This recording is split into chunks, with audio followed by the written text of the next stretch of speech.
Back pain is something that we all experience in our life, in part thanks to our lifestyle, but it's also true that the more harmony there is between our hips, pelvis and spine, the less likely we are to experience back pain. Namaste, I'm Archana. A warm welcome to you. If you've been practicing yoga with me, Marjari Asana Bitilasana or cat-cow is a given in most videos. These two asanas are functional movements that help us with our life beyond the mat. In this session, we're going to see how to do Marjari Asana and Bitilasana, what are its benefits, and 4 powerful variations. So we'll begin by coming onto our knees and palms. We're going to see how to do the basic cat and cow. Place your wrist beneath your shoulders, fingers pointing straight ahead. Spread your fingers wide so you're able to see the colors of the color of the mat. You can also press the top of your fingers like you're trying to create a claw. Anything is fine. See that your knees are beneath your hips, toes behind the knees, and come to neutral position. Take a deep breath in. Now as you breathe out, pull that navel in as you're pulling your belly towards your rib cage, chin towards your chest, crown of the head in the direction of the mat. Press your palms into the earth. Tailbone, the space between your knees. All your toes are pressing into the mat. Start breathing in. Relax your abdomen.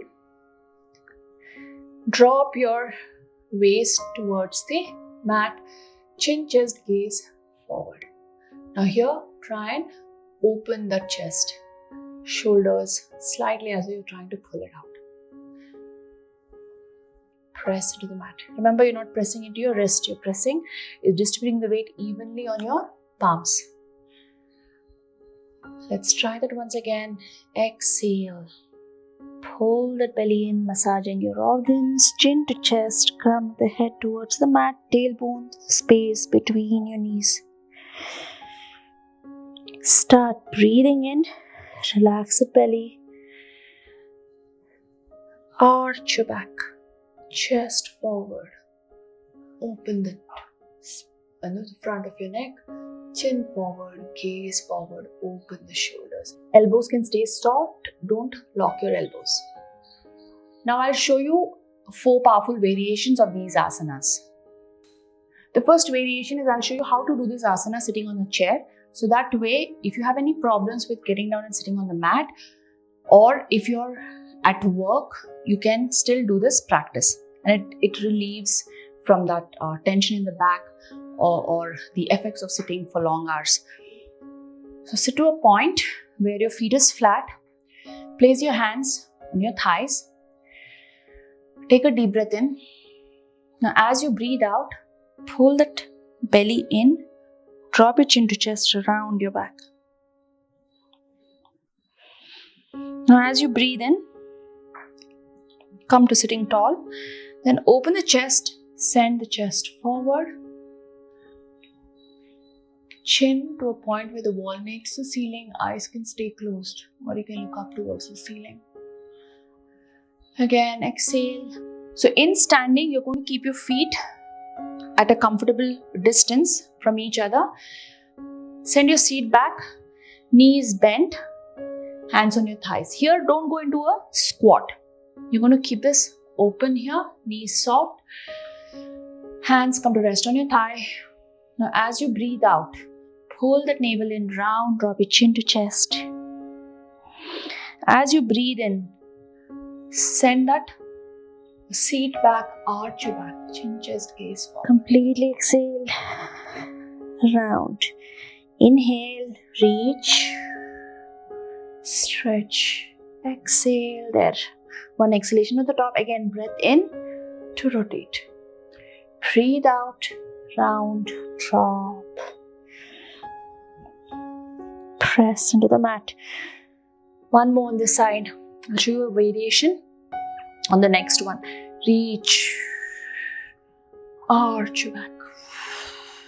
Inhale, Big inhalation, rotate. You'll feel this in your shoulder blade. Shoulders drop down, round.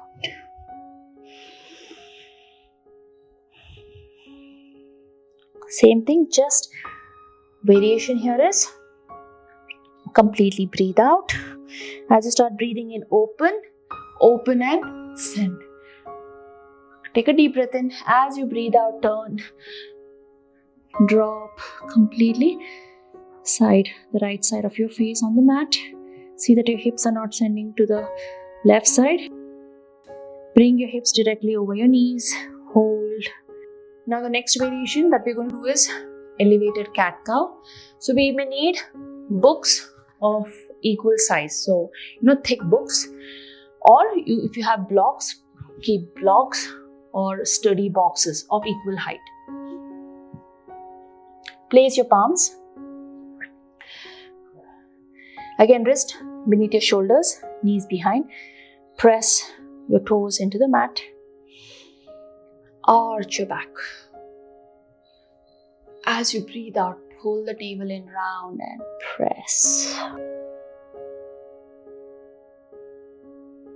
You notice you're going to feel this slightly different from your regular cat and cow. Even how you place your palms matter here and round.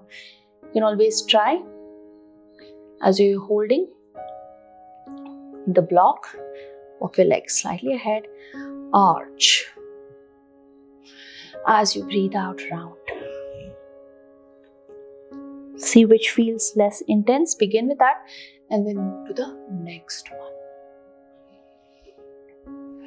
Like you're pulling your abdomen, compressing your organs. And then from here, and stay here, especially if you have that low back discomfort. Reach, stretch to a point where you can feel that lower back is getting stretched. You don't have to bring your hips towards your heels. Stay here. Breathe in, completely breathe out. For the next variation, we're going to come to tabletop. Here we're focusing on increasing the intensity of our practice. Press all 10 toes into the mat. See if you can even try and press that little toe. Open your palms wide. You should be able to see the color of the mat. Press your fingertips as you're trying to create like that little claw. Stay here in tabletop. Knees come off, hover. See that your hips are directly over your knees. Pull that navel in, gaze between your palms. 5, you can feel this. 4, pull the belly in. And 1, release. Send your seat back. Release your palms. Palms in receiving position, rest your forehead. Benefits of doing this practice, it counters the effects of sitting and standing for long hours. Because we use the core stabilization muscles to move the vertebral column or our spine through the full range of motion. It strengthens the core muscles. It also mobilizes the muscles from the pelvis all the way to the base of our skull, wherever it is attached. Next, it increases flexibility in our hip, spine and shoulder and enhances the alignment of the spine, simultaneously strengthening all the muscles along our back. So this in turn helps us have a better posture. It increases blood circulation throughout our body, specifically in our spinal region. Now, because of all these benefits, it is great to prevent backache. And when you have back pain, you can still do this asanas. But just remember to do it to a point of discomfort. Don't do the full range of motion. This can help reduce pain.